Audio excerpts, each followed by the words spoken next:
ये आपका अधिकार था। कांग्रेस की सरकार ने कहा कि सबका अधिकार है कि रोजगार कम से कम 100 दिन का मिलना चाहिए, इसीलिए आपको मनरेगा की नीति बना के दी, इन्होंने कमजोर की। तो जो आपका अधिकार है वो आप समझिए, कौन सी सरकार आपका अधिकार आपके हाथों में देना चाहती है और कौन सी सरकार पुराने जमाने के राजाओं की तरह आपके सारे अधिकार लेकर अपने हाथों में सिर्फ सत्ता के लिए चाहती है।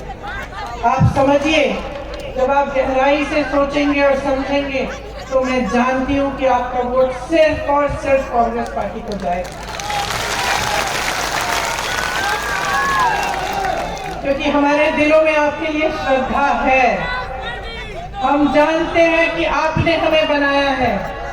हम जानते हैं कि इस मंच पे बैठा हर एक नेता यहां नहीं खड़ा होता अगर आपने नहीं खड़ा किया होता। लेकिन अफसोस की बात यह है कि चुनाव के समय आज की जो राजनीति है वो आपका ध्यान भटका रही है।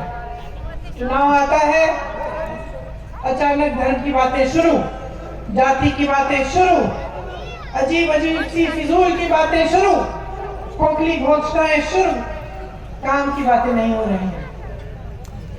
तो आपको जवाबदेह बनाना पड़ेगा नेताओं को। समझ रहे हैं मेरी बात?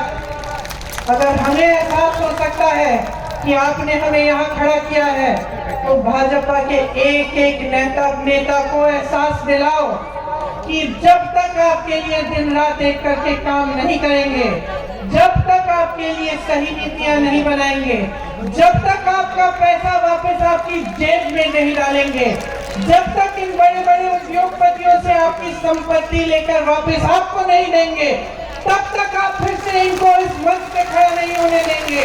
आपका वोट आपका है, कीमती वोट है, आपकी जिम्मेदारी है और आपके देश के प्रति आपका कर्तव्य है। इस वोट को आप ऐसे इस्तेमाल करिए जैसे अर्जुन अपनी नजर को, अपने ध्यान को केंद्रित करके तीर चलाता था, उस तरह से अपने वोट को चलाओ।